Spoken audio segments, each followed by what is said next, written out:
दादीश्री, दादीश्री, दादीश्री, दादीश्री,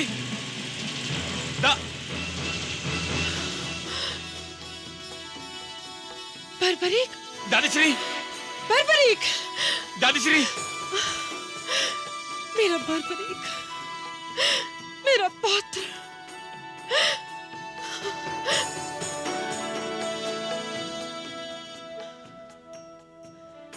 तुझे देखने के लिए तो मेरी आंखें तरस गई थी। कहां से आ रहा है पुत्र?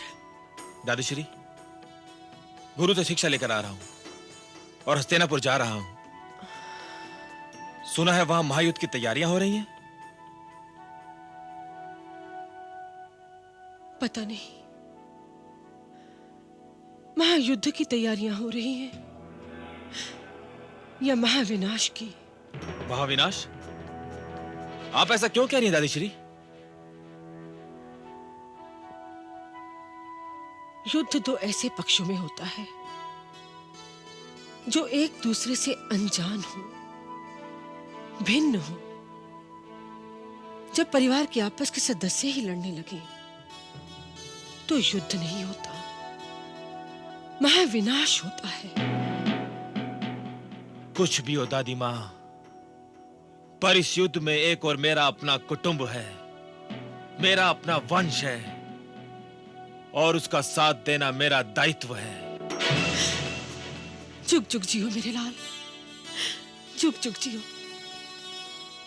तुम्हारी बात सुनकर तो मैं जी उठी। परिवार पर संकट आए तो परिवार की एकता ही उसे बचा सकती है। संकट में कुटुंब के सारे सदस्यों को एक साथ ही रहना चाहिए। दादीश्री, इस परिवार की सदस्य तो आप भी हैं, तो आप अपने परिवार के साथ क्यों नहीं? पुत्र, मैंने तुम्हारे दादाश्री को वचन दिया था कि उनसे विवाह के पश्चात मैं उनके कुटुंब या भवन में प्रवेश नहीं करूंगी। दादीश्री, तो क्या वचन संबंध और नातों से भी बड़ा होता है? हाँ पुत्र, वचन प्राणों से भी अधिक मूल्यवान होता है। वचन का पालन धर्म का पालन होता है। अब तो जा, नहीं तो हस्तिनापुर पहुंचते पहुंचते तुझे बहुत रात हो जाएगी। तो फिर मुझे आशीर्वाद दीजिए दादीश्री। मेरा आशीर्वाद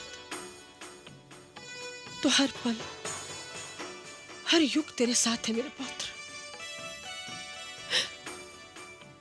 दादीश्री, दादाश्री के लिए कोई संदेश हो तो मुझे दीजिए ना।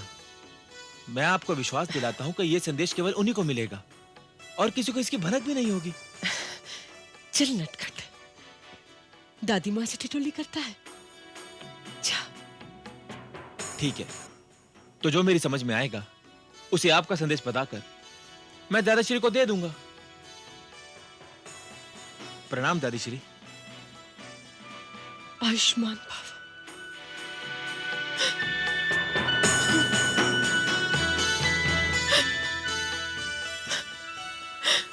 विजय भव।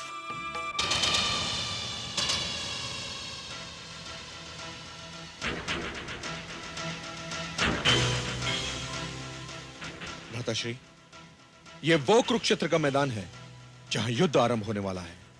इस ओर हमारी सेना होगी और उस ओर क्रू सेना। भ्राताश्री, प्रणाम भ्राताश्री। प्रणाम।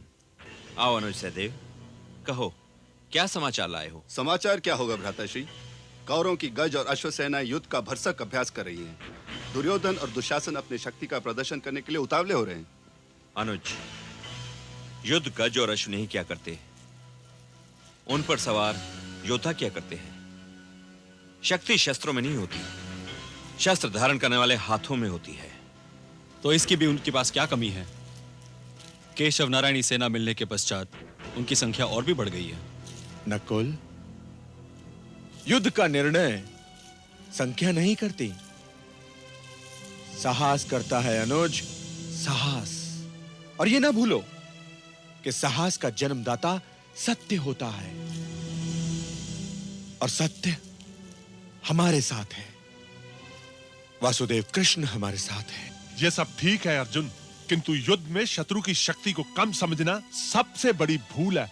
और यह भी ना भूलो कि उनके साथ पितामह भीष्म, गुरु द्रोण, कर्ण और अश्वत्थामा है। ये सब के सब महारथी हैं और अजय हैं। सामने कौन है उसके विषय में चिंता करना व्यर्थ है मजले भैया। ये युद्ध हम नहीं करना चाहते थे, ये युद्ध तो हम पर थोप दिया गया है। महाराज की जय हो। वीर घटोत्कच के पुत्र कुमार बर्बरीक आपसे मिलने आए हैं। बर्बरीक, मेरा पुत्र?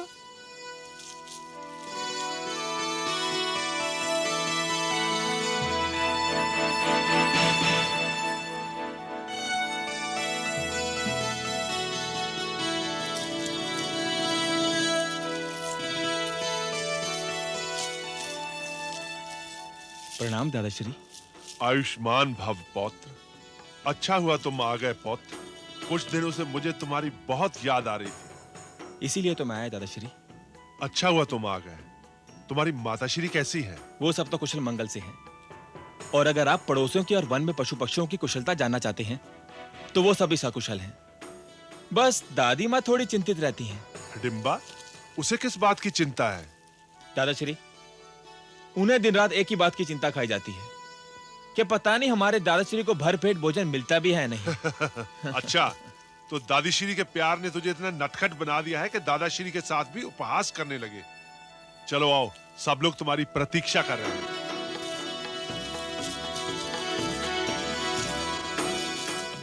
भ्राताश्री, आपका पौत्र, आशीर्वाद लो।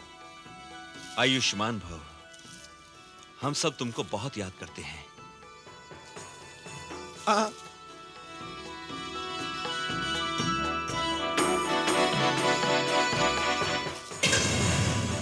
तुम्हारा धनुष तो बहुत अच्छा है पौत्र। दादाश्री, मैं आपका पौत्र हूं और मेरा धनुष आप ही का गांडीव। विजय भव। आयुष्मान भव। आयुष्मान भव।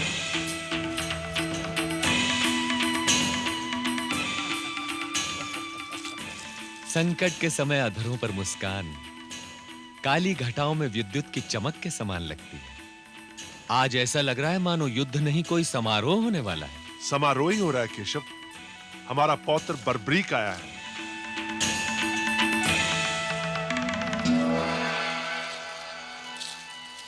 आयुष्मान भव, पराक्रमी भव।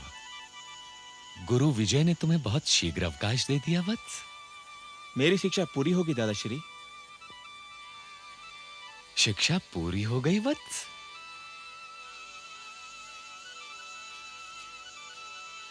ज्ञान और शिक्षा तो आकाश के समान होती है वत्स। कोई अपने धरातल से कितना ही ऊपर उठ जाए, आकाश फिर भी उतना ही दूर दिखाई देता है। ज्ञान और शिक्षा तो उसकी पूरी होती है जो ये जान ले कि वो कितना अज्ञानी और अशिक्षित रह गया है। मेरा यह तात्पर्य नहीं था दादाश्री। तो फिर क्या तात्पर्य था तुम्हारा? दादाश्री, मैं जिस उद्देश्य के साथ गुरुदेव के पास गया था वो उद्देश्य मेरा पूरा हुआ। और उद्देश्य क्या था तुम्हारा वत्स? अपने गुरु से वाण और सिद्धि मंत्र प्राप्त करना, और आपकी दया से दोनों ही गुरुदेव ने मुझे 2 दिन पश्चात ही दे दिए। गुरुदेव ने 3 वाण और सिद्धि मंत्र देकर मुझे धनुर्विद्या में निपुण और युद्ध भूमि में अजय बना दिया। दादाश्री, अब मुझे कोई पराजित नहीं कर सकता।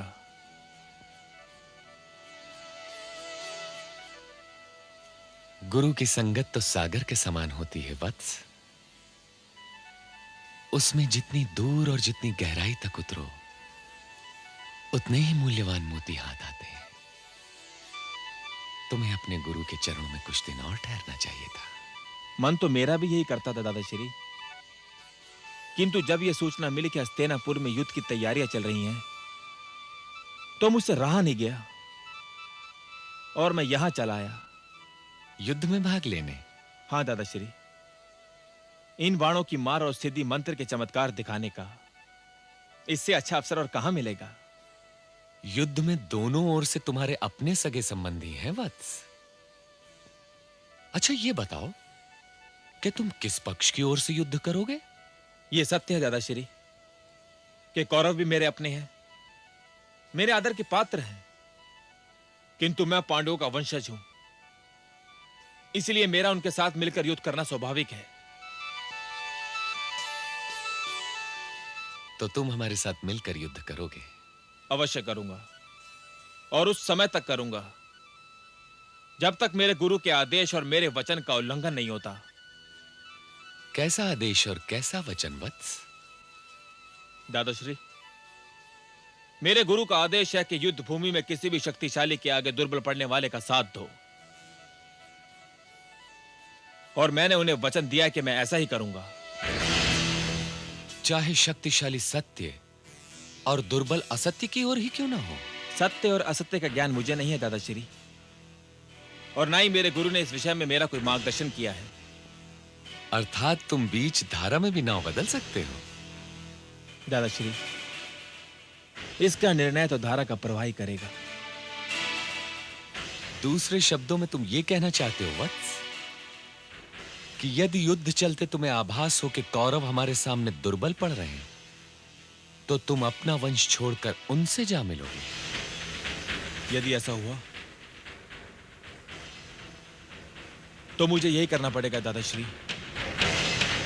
क्या कहा तुमने पुत्र? तुम हमारे शत्रु का साथ दोगे? दादाश्री,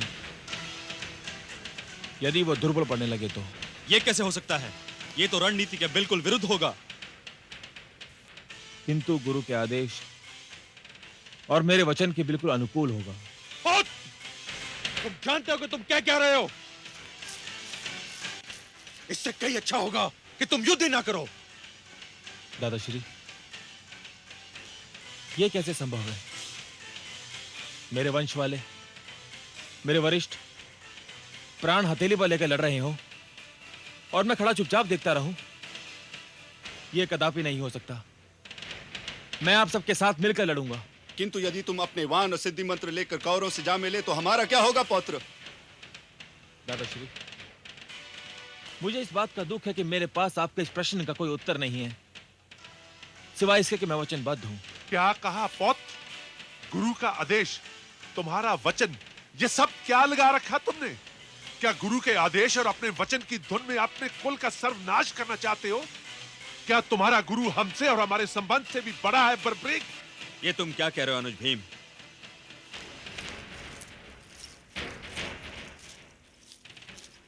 आवेश में आकर यह ना भूलो कि गुरु का स्थान संसार में श्रेष्ठ है।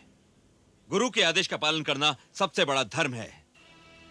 याद है ना तुम्हें, द्रुपद से तो कोई हमारी शत्रुता ना थी, फिर भी गुरु के आदेश पर हमें उनसे युद्ध करना ही पड़ा था, और हम उन्हें अपराधियों की भांति बांध कर लाए थे। वो तो ठीक है भ्राताश्री। वो ठीक है तो बर्बरी का कथन भी ठीक है। भाग्य के लेख को मानव की दुर्बल उंगलियां नहीं मिटा सकती अनुज। बर्बरिक अपने गुरु के आदेश और अपने वचन का पालन करने के लिए मुक्त है।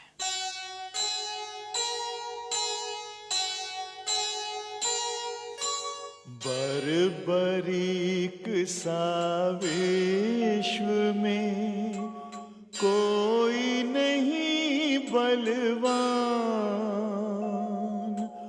वंश बचाए या वचन, दुविधा में है प्राण, दुविधा में